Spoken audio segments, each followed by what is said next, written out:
आपके शरीर में कुछ क्रिएट होता है, कुछ जनरेट होता है, आप वही नहीं रह जाते। अभी नवरात्र बीता है, जिन्होंने 9 दिन का व्रत किया हो, उनको लगता है कि 10वें दिन भी रोटी नहीं खाएं, अगले दिन भी रोटी नहीं।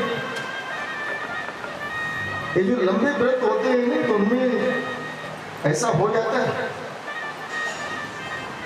क्योंकि जो कुछ हम खाते हैं उससे ही शरीर में अनेक प्रकार के दोष उत्पन्न होते हैं। इस शरीर की एक सीमा है, क्षमता है। तो ब्रह्मा जी ने तप किया और तप करने से सृष्टि का बल उनको प्राप्त हो गया। अच्छा, ब्रह्मा जी जो सृष्टि करते हैं वो कोई सीमेंट सरिया से नहीं करते, वो कोई पत्थर से नहीं करते। ब्रह्मा जी संकल्प मात्र से सृष्टि कर देते हैं। ब्रह्मा जी जो सोच लेते हैं वो सृष्टि खड़ी हो जाती है। और यह आपके साथ भी हो सकता है। आप भगवान का भजन करो, भगवान के भजन में ताकत है। आप जो सोचेंगे, जो चाहेंगे वही हो जाएगा। ये भजन का प्रताप, कोई इसमें जादू मंत्र नहीं, कोई मंत्र यंत्र नहीं। ये भगवान के भजन का यूनिवर्सल एक ट्रुथ है, सार्वजनिक सत्य है। जो भजन करेगा परमात्मा उसका योगक्षम, क्योंकि गीता के 9वें अध्याय के 24वें श्लोक में भगवान कहते हैं, अरण्याश्यन्ते अन्तो माम ये जना परिपास्ते तेषां नित्याभियुक्ता नाम योगक्षम महामि।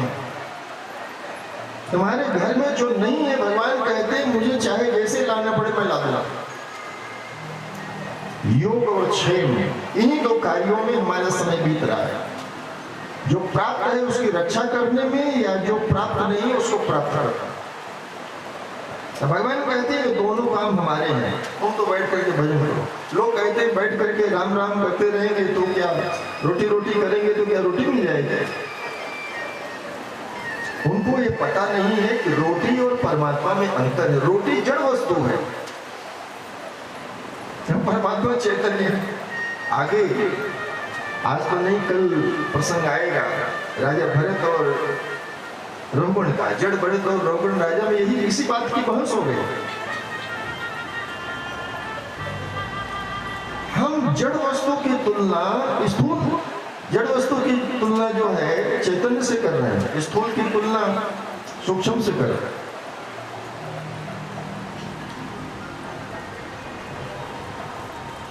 परमात्मा का स्मरण करने से, जो लोग कहते हैं कि रोटी करने से क्या रोटी मिल जाएगी? हाँ, रोटी तो नहीं मिलेगी लेकिन परमात्मा मिल जाएगा, क्योंकि परमात्मा जड़ नहीं है। रोटी को नहीं पता है कि हमें कौन याद कर रहा है, लेकिन परमात्मा को पता हो जाता है। यही दोनों, परमात्मा को याद करने से रोटी मिलती है और परमात्मा नहीं। भगवान से बात पूछी गई, भगवान से पूछा गया कि लोग कहते हैं आप सृष्टि बनाते हो। भगवान कहते हैं मैं अपने से ही सृष्टि बनाता हूं। भगवान से पूछा गया कि जब आप सृष्टि बनाते हो, चलो अपने से बनाते हो, तो साइंस का नियम है कि किसी मटेरियल से कोई चीज जब बनाई जाएगी और निरंतर निर्माण जारी रहेगा तो एक कंडीशन ऐसी आएगी कि वो वस्तु खत्म हो जाएगी।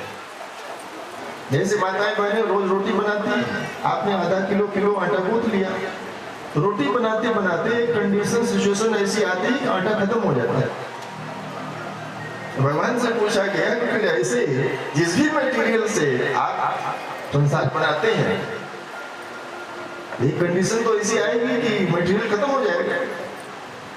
भगवान कहते हैं ऐसा नहीं। भगवान कहते हैं चाहे मेरे संकल्प से जितनी बड़ी सृष्टि खड़ी हो, तब भी मेरे ऊपर कोई फर्क नहीं पड़ता। भगवान कहते हैं कि जैसे 8 में से 8 घटाओ, 8 माइनस 8 तो कितना होगा? आप कहेंगे 0। भगवान कहते हैं 8 माइनस 8 करूंगा ना तो फिर 8 ही बचेगा। जैसे 0 माइनस 0 इक्वल 0। इसीलिए भगवान के लिए मंत्र प्रयोग में लाया गया, ओम पूर्णमदः पूर्णमिदं पूर्णात् पूर्णमुदच्यते पूर्णस्य पूर्णमादाय पूर्णमेवावशिष्यते। वो परमात्मा हमेशा सदा सर्वदा पूर्ण है। भगवान कहते हैं मैं सृष्टि ऐसे करता हूं जैसे एक मकड़ी। आपके घरों में कोने में अंधेरे में मकड़ी जाला लगा लेते हैं, तो जाला बनाने के लिए मकड़ी बाहर से कुछ भी नहीं लेती, वो अपने मुंह के ही लिक्विड से वो जाला बनाती है, और जब तक उसकी मर्जी होती है उसमें खेलती है, जब उसकी मर्जी नहीं होती उसे बाहर होकर उसको खत्म कर देती है। मकड़ी बाहर से कुछ भी नहीं लेती। ऐसे ही परमात्मा इस संसार की रचना में विस्तार में वो बाहर से कुछ नहीं लेती। इसको दूसरे ढंग से आप समझो, जैसे रात्रि में आपको नींद आती है, नींद में कई बार आप सपना देखने लगते हैं, और सपने में देखा कि आप होशियारपुर चले गए, आप दिल्ली चले गए, आप कनाडा चले गए, और वहां किसी फंक्शन में, आप किसी शादी में, विवाह में, समारोह में आप सम्मिलित हो रहे हैं, वहां 400 लोग हैं, 1000 लोग हैं, 10,000 लोग हैं, इतने सारे लोग वो सपने में संकल्प मात्र से बन जाता है। आप शिमला में चले गए, किसी मेले में चले गए, तो मेले की सारी वस्तुएं और कौन है, तुम ही हो। हम ही सपने में स्त्री बन जाते हैं, हम ही पुरुष बन जाते हैं, हम ही बच्चे बन जाते हैं, हम ही बूढ़े बन जाते हैं, क्योंकि सपने में हमारी चारपाई पर हम ही सोए हैं, हमारे अलावा कहीं कोई नहीं है, कुछ भी नहीं है। और सपने में जितने स्त्री पुरुष आप बनाते हैं, देखते हैं, तो आपका कुछ खर्च होता है क्या? संकल्प मात्र से हो जाता है। ऐसे ब्रह्मा जी, चूंकि हमारा सपना जब टूटता है ना, तो हमें कुछ नहीं पता चलता, हमें लगता है कि सब झूठ था, लेकिन ब्रह्मा जी का जो संकल्प है वो सत्य होता है। ब्रह्मा जी जो इच्छा कर ले वो सृष्टि खड़ी हो जाती है। और ऐसा आपके साथ भी होता है, जैसे आप किसी को भी फोन करना चाहते ही हैं, मान लो नरेंद्र जी को आप फोन करना चाहते हैं और अचानक उनके फोन हो जाते हैं, ये तो हम सब लोगों के साथ रोज ही होता है। आप किसी को फोन लगाते हैं, अभी फोन अपनी जेब से निकाला ही था, उसके फोन आ जाता है। दो जने बैठ करके किसी तीसरे की बात कर रहे हैं, अचानक वही आ जाता है। आप कहते हैं आपकी तो बड़ी लंबी उम्र है, हम लोग बैठे आपकी चर्चा कर रहे थे। ये तो रोज हो रहा है। तो जहां भी आपका संकल्प सत्य में टिक जाएगा, आपकी कामना हो, भावना, वो सारी चीजें पूरी हो जाएगी बिना साधन के, क्योंकि ये सृष्टि में हम सब इकट्ठे ही हैं, हम सब जुड़े हुए हैं। जिसको आप नेटवर्क कहते हैं ना, तो हम सब परमात्मा के नेटवर्क में जुड़े हुए हैं। नेट का मतलब क्या है? जाल। हमारी सांस आप ले रहे हो, आपकी सांस हम ले रहे हैं, सब इकट्ठे हैं। सूरज के लिए कोई पाकिस्तान नहीं है, कोई भारत नहीं, कोई चाइना नहीं, कोई जापान नहीं, कोई कनाडा, जर्मनी, फ्रांस नहीं, ये हमने बनाया है। पहले पाकिस्तान भी तो हमारी देश था, अब वो अलग हो गया, तो परमात्मा के लिए तो नहीं अलग हो गया। समुद्र में कोई रेखा नहीं खींची है, ये हमने बांट दिया कि हिंद महासागर है, ये प्रशांत है, ये आर्कटिक है, ये फलाना है, ढिकाना। हमारे व्यवहार परमात्मा को वैसे ही दिखते हैं जैसे दो बच्चे आपस में लड़ाई करते हैं और माँ बाप बैठ करके देख रहे हो। बच्चों की अपनी बुद्धि है, अपना सोच है, उनकी अपनी समझ है। यहाँ बहुत सारे ऐसे भी लोग बैठे होंगे जिनको रोए हुए 10 साल हो गए, 12 साल को हो गए, जरूरत ही नहीं पड़ी। रोता कौन है? बच्चे रोते हैं। बच्चे जरा सी बात में रो देते हैं, लेकिन आपको जब समझ आ जाती है तो आपको पता चलता है कि रोने की कोई जरूरत नहीं। तो ब्रह्मा जी ने सबसे पहले देवताओं को, फिर यक्षों को, गंधर्वों को, विद्याधरों को, ऐसे फिर हम मनुष्यों को बनाया। मनुष्यों में सबसे पहले जो धरती पर सृष्टि के लिए मनुष्य आए, उनका नाम है स्वयंभू मनु। इनको स्वयंभू इसलिए कहा गया क्योंकि ब्रह्मा जी ने किसी स्त्री पुरुष से इनको नहीं बनाया, अपने संकल्प से बनाया। ब्रह्मा जी के मन के दो भाग हुए, एक दाहिने भाग से पुरुष हुआ और बाएं भाग से स्त्री हुई। उस पुरुष को स्वयंभू मनु कहा गया और स्त्री को शत्रुपा कहा। इन मनु और शत्रुपा से आगे चल करके 5 संतानें हुई, 3 बेटियां हुई, देवहूति, आकृति और पशु। 2 बेटे हुए, उत्तानपाद और प्रियव्रत। देवहूति का विवाह कर्दम नाम के ऋषि से। एक कर्दम ऋषि ब्रह्मा जी की छाया से उत्पन्न हुआ। ब्रह्मा जी ने अपने अंगों से भी बहुत सारे सृष्टि का विस्तार किया। तो ब्रह्मा जी की छाया से कर्दम नाम के ऋषि हुए, जो गुजरात में, आजकल जो गुजरात का सिद्धपुर जिला है, वहां बिंदु सरोवर है। भगवान विष्णु ने इन कर्दम ऋषि को वहां दर्शन दिया और कर्दम ऋषि से कहा कि आप विवाह कर लो और ब्रह्मा जी की आज्ञा अनुसार आप सृष्टि का विस्तार करो। एक कर्दम ऋषि एक ऐसे ऋषि हैं जिन्होंने मुझे अच्छी धर्म पत्नी प्राप्त हो इस बात के लिए तप किया। घर में किसी व्यक्ति को अच्छी धर्मपत्नी मिली है तो सौभाग्य की बात है। केवल बेटियां ही अच्छे पति के लिए व्रत नहीं करते, पति को भी इस संकल्प के साथ आगे बढ़ना चाहिए कि हमारी जीवन संगिनी तो हमारे अनुकूल। और महाराज स्वयं मनु अपनी बेटी देवहूति को लेकर के आए, कर्दम ऋषि के साथ विवाह हुआ। कर्दम ऋषि ने जो तपस्वी स्वभाव अपनाया था उसे छोड़ा नहीं। गृहस्थ जीवन में आने के बाद भी उनका तप, उनकी ध्यान धारणा समाधि अपनी जगह अचल रही।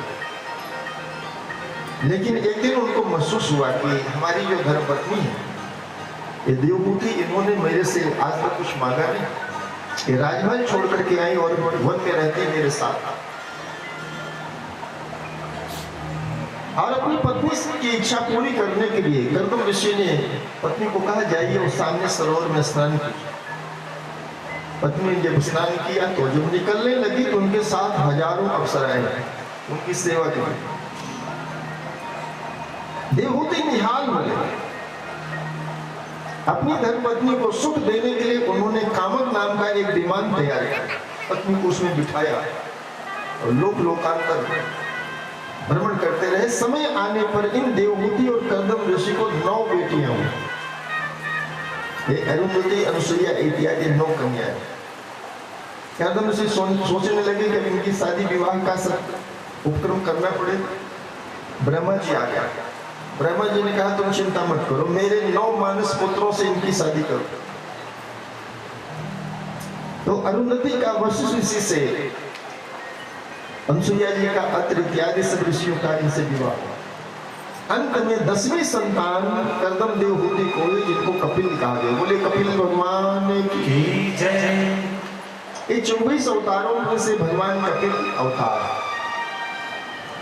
जब आप भगवान का भजन करेंगे तो भगवान की भी इच्छा होती है कि हम आपके घर में अवतार करें। देवहूति का मतलब यही है जो देवताओं को भी अपने वश में कर ले, बुला ले, देवताओं को आहूत कर ले। जिस समय भगवान कपिल 5 वर्ष के हो गए तो कर्दम ऋषि देवहूति और भगवान कपिल को छोड़ करके चले गए।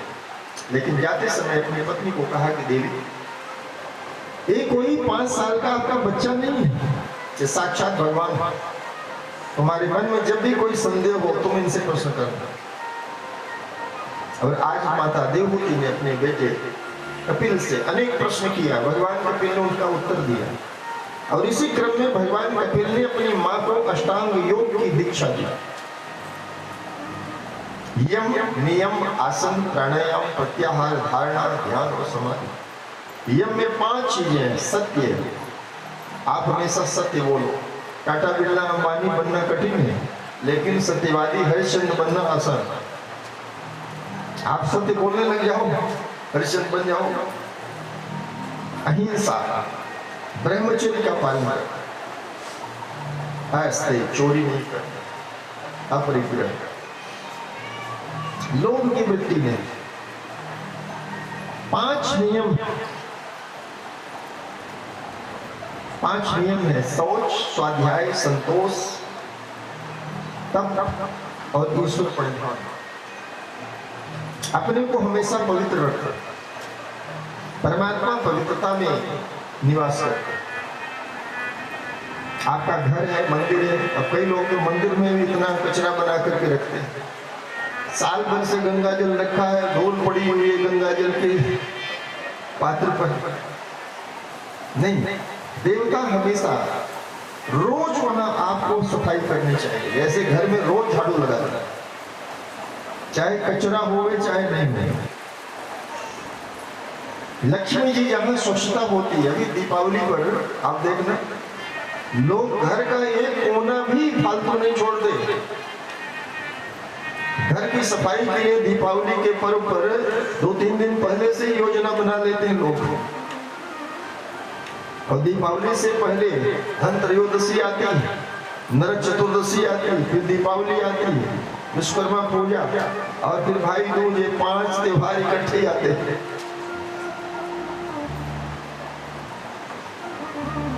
भगवान कुबेर और लक्ष्मी की कृपा हमें प्राप्त हो। तो शौच, स्वाध्याय, अच्छे ग्रंथों का अध्ययन, अच्छी किताबें आपके घर में होनी चाहिए। देखो कितने सारे बच्चे यहाँ बैठे, इन बच्चों का भविष्य ग्रंथों में छिपा हुआ, किताबों में।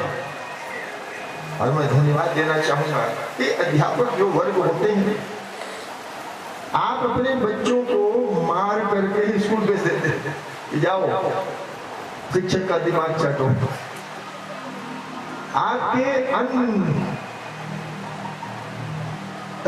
बच्चों को एक शिक्षक कल्चर्ड बनाता है। आप देखते हैं बच्चे जब लिखते हैं उनको लिखना भी नहीं आता। इतनी मुश्किल होती है अध्यापक को सिखाना, इतनी कठिनाई होती है। और इसीलिए हम सब ने भी अगर कोई योग्यता प्राप्त की है तो उसके पीछे हमारे शिक्षकों का। अपने घर में अच्छी किताबें आप रखो, धार्मिक ग्रंथ रखो। कोई आपसे पूछता है कि आपने भगवान को देखा है, अगर आपने भागवत जी का दर्शन किया है तो आप कह सकते हैं कि हमने भगवान को देखा। भागवत जी भगवान का वाङ्मय स्वरूप, शब्द विग्रह है, शब्द कलेवर है। इसीलिए हमारे वैष्णव संत 12 तिलक लगाते हैं। इस श्रीमद् भागवत के 12 स्कंद भगवान के अंग, ये साक्षात भगवान का विग्रह है। अगर आपने रामायण के ग्रंथ देखे हैं, आप कह सकते हैं हाँ हमने राम जी को देखा। भागवत को आपने देखा है तो आप कह सकते हैं हाँ हमने भगवान को देखा। ये ग्रंथ चाहे आप पढ़े न पढ़े, इनका होना, पास में होना। आपके पास रिवॉल्वर है तो कोई जरूरी नहीं कि आप उसको चलाते हुए घूमो। रिवॉल्वर पास में होना ही सफिशिएंट है। और तमाम एरो गैरो नथु गहरे आपके नजदीक नहीं आए। तमाम ऐसी चीजें हैं उसका पास में होना। आज मॉरिशस में, ट्रिनिडाड में, दुनिया के अनेक देशों में वहां हिंदू रहते हैं, वहां रामायण पढ़ी जाती है। क्योंकि अंग्रेजों के जमाने में बहुत सारे यहाँ से मजदूर अंग्रेज ले गए थे, और मजदूर जब अपने साथ हिंदुस्तान से गए, अपने साथ रामायण की पोथी ले गए। और तभी उन देशों में रामायण की संस्कृति जीवित थी। अभी आए थे वो मॉरिशस के प्रधानमंत्री, अभी महीने पहले यहाँ से गए। वहां के जो नाम है वो सब हिंदी नाम है। वहां किसी का नाम अनुरुद्ध जगन्नाथ है तो कोई फलाने को दिखाता। अपने घरों में अच्छे ग्रंथ रखो। तो शौच, स्वाध्याय, संतोष, जीवन में संतोष। तब जैसे आप यहाँ बैठे, ये आपकी तपस्या, परमात्मा के लिए बैठना, कुछ करना नहीं होता। हम क्या परमात्मा को कोई मर्यादा भेज देंगे? उसको जरूरत भी नहीं है। उनके पास वो लक्ष्मी बैठी, अन्नपूर्णा बैठी है शिव जी के पास भंडार भरने के लिए। उनको कुछ नहीं चाहिए, परमात्मा के आगे बैठना ही पर्याप्त है, सफिशिएंट है। किसी को सर्दी लगी है, सूरज से गर्मी नहीं मांगनी है, आप बस धूप में बैठ जाओ। धूप में बैठने से आपकी सर्दी दूर हो जाएगी। आपको सर्दी लगी, आग के पास बैठ जाओ। आपका शरीर गर्म हो रहा है, गंगा में स्नान करो। गंगा से मांगना नहीं है कि माता हमारी शरीर की गर्मी को दूर करो। स्नान करने मात्र से, अग्नि के सामने बैठने मात्र से आप ठीक हो। उपासना का मतलब यही है कि परमात्मा के समक्ष बैठे, परमात्मा के आगे बैठे। स्कूल में जो बच्चे आते हैं, इनको महीने 2 महीने तक तो बस स्कूल आवे और जावे, बस इतने ही बहुत। वो आना जाना सीख ले में, कैसे बैठा जाता है विद्यालय में, कैसे कतार में बैठते हैं, पंक्ति में बैठते हैं, और धीरे धीरे चीजें क्रिएट हो जाती। तो भगवान कपिल ने अपनी माँ को अष्टांग योग की दीक्षा दी। उनको तो क्या दीक्षा देनी थी। भगवान श्री कृष्ण ने जो उपदेश दिया अर्जुन को, तो अर्जुन के तो कम फायदे का रहा, हमारे यहाँ पे ज्यादा फायदे का। ऐसे ही अष्टांग योग या भक्ति का उपदेश जो भगवान कपिल ने अपनी माता को किया, उनको उपदेश की जरूरत नहीं है। ये बड़े लोगों का स्वभाव है, वो सुनते रहते हैं। अब हनुमान जी को कथा सुनने की जरूरत है क्या? वो तो राम जी के समय ही त्रेता में भी और द्वापर में भगवान श्री कृष्ण के रथ पर, अर्जुन के रथ पर कौन है? वो ध्वज में लेके कपिल ध्वज हनुमान बैठे। और तो चारों युग प्रताप तुम्हारा, हर युग में हनुमान जी का प्रताप है। लेकिन जहां जहां कथा होती है ऐसे हनुमान जी अवश्य वहां उपस्थित रहते हैं, क्योंकि कथा सुनना है हनुमान जी का स्वभाव। कोई भी कथा कर रहा हो, कथा ऐसी सुननी चाहिए जैसे आप पहली बार सुन रहे हैं, और तभी कथा का रस मिलता है। बार बार सुनना चाहिए। तो भगवान कपिल ने अपने माता को ज्ञान दिया। माँ तो सुनते सुनते वो जल रूप हो गए। आपको सोच करके हैरानी होगी, हमारा शरीर कैसे बना है? पानी की बूंद से बना है। पानी की बूंद से ही हमारे शरीर में हड्डियां हो गई, हाथ पैर हो गए, आंखें हो गई, शरीर के सारे अंग हो गए। कोई कहता है हमें किडनी में स्टोन है, किडनी में पथरी। भाई क्या आपने पत्थर खाया? नहीं। आप जो कुछ खाते हैं उससे जो रस बनता है, वो रस ही नहीं स्टोन का रूप ले लेता है, वो पत्थर बन जाता है। आपकी किडनी से जब स्टोन निकाला जाता है, आप उसको टच करो तो पत्थर ही होता है। तो पत्थर कैसे बना? तो रस से बन जाता है। ऐसे माता देवहूति भगवान की बातें सुनते सुनते उनका शरीर, उनकी हड्डियां भी जलरूप हो गई। भगवान ने अपनी मां को नमस्कार किया। आगे गंगा सागर के तट पर नमामि शंकर नमामि हर हर नमामि देवा महेश्वर नमामि परब्रह्म परमेश्वर नमामि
संकट में भव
जय। आइए खड़े हैं, आरती करते हैं।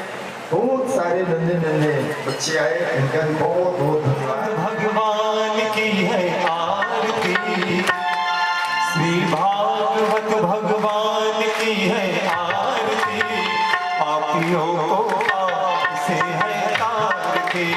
भागवत भगवान की है आरती, पापियों को पाप से है तारती। पापियों को पाप से, पापियों को पाप से